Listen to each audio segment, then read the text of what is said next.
After ordering, the unit arrived relatively quickly within 1.5 weeks from China. It's packaged very well and comes with all the necessary cables and connectors. The head unit itself is low profile depth-wise as opposed to the rather massive Porsche OEM unit. Obviously there is no CD player, which removes a vast majority of the bulk.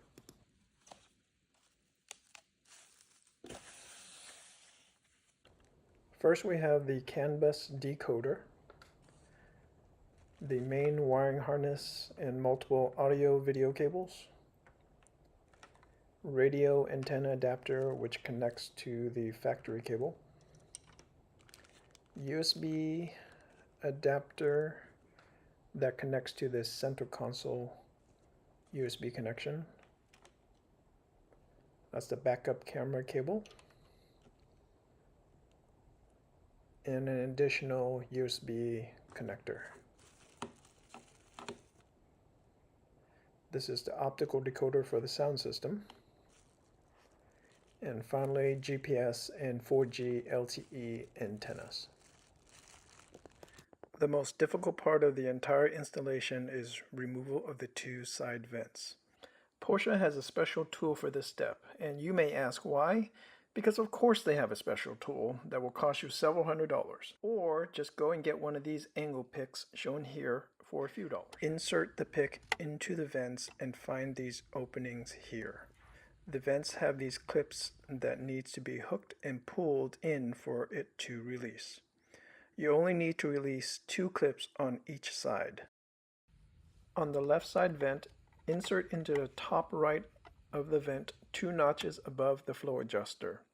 Then hook the clip from the bottom while pulling out towards you at the same time. Once that side is released, you will move on to the left bottom side of the right vent to release the second clip.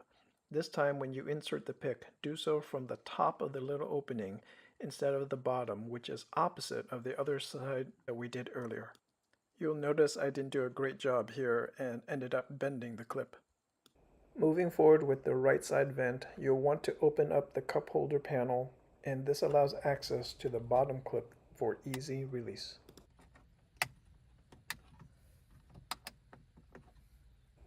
For the second interior side clip, you'll insert the pick in the top left and hook it from the top of the opening.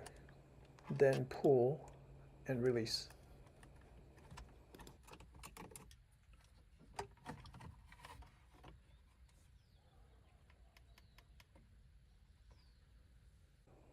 Here is an example of the motion that you need to do in order to release that clip. After both vents are out, you'll have to remove the 4 screws on each corner.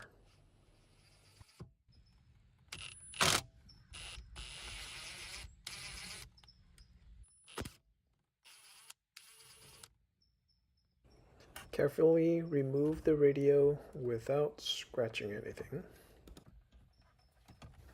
Then proceed to disconnect the cables on the back side. Here is the back end of the factory radio after removing some of the connectors on the right side. First, we'll connect the CAN bus wiring to the back of the unit. We'll also connect the video cable for the backup camera.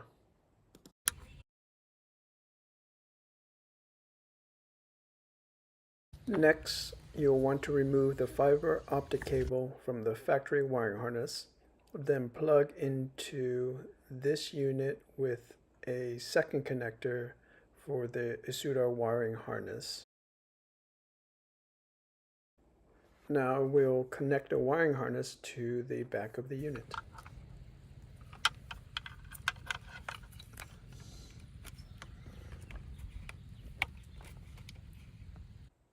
This is the connection for the radio antenna. Use this connector for the USB connection in the center console storage, and then connect the 4-pin into the back based on the diagram. Test to make sure the system boots up before we start putting everything back together. You may or may not want to connect the GPS and 4G LTE antenna. Now we'll put all 4 screws back in.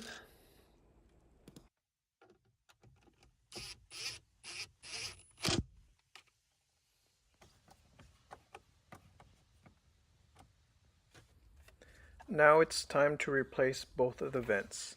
The new Carplay head unit, it's pretty snug, so you're going to have to apply a decent amount of pressure to both of the vents in order to get them seated in correctly.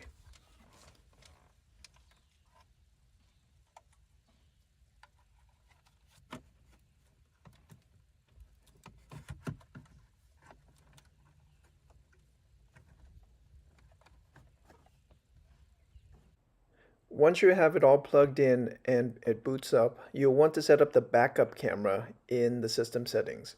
Follow instructions as noted on number 4 here and input these settings I have here for the cam type as CVBS and cam format as number 1 NTSC.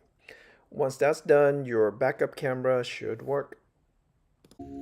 So this one has the 8.4-inch screen that takes place of the bottom buttons on the OEM unit so that you get that extra screen real estate. It takes a second to boot up into Android. This is the initial screen that you get, and the wireless auto CarPlay is fairly quick to connect. So see, it's automatic. It's just a slight delay for it to connect wirelessly. And then you'll go right into CarPlay there. Now the touchscreen is really responsive. You can go to music, phone,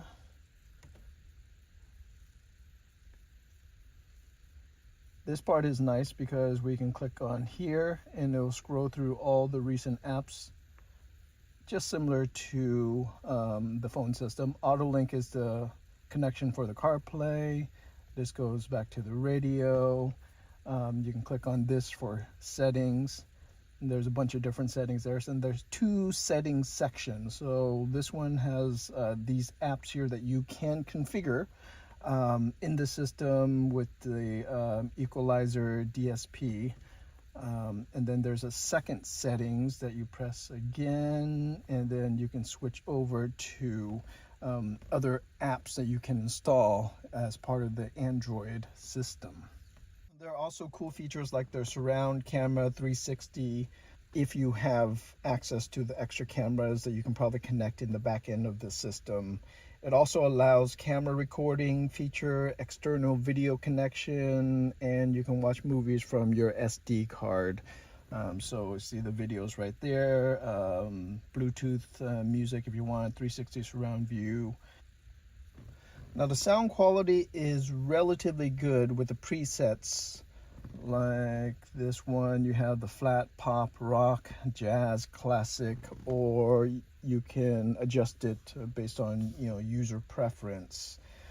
It does still feel slightly worse than the OEM head unit, but the equalizer settings are robust, and if adjusted well, it could likely improve the sound quality. I just haven't had the chance to dial it in yet. One thing I do miss about the OEM head unit is that you lose the car info screen, which shows all the stats like gas mileage and other info. There is this screen here for drive information like speed, range, mileage, things like that, but nothing changes here because this head unit isn't connected to the Porsche system, so no information shows up there. So that's the only thing that I kind of miss about the OEM head unit versus this one. Body settings are the typical settings that you have for this vehicle. So the interior, exterior lighting you can change, automatic wiper system, door unlock type, AC mode, and things like that. Overall, I think it's an excellent and necessary upgrade for the Panamera to bring it up to the current technology standards. Relatively easy installation outside of removing the vents, of course. Quality is solid with decent software and great support from the manufacturer. Hopefully the unit will last longer term without issues.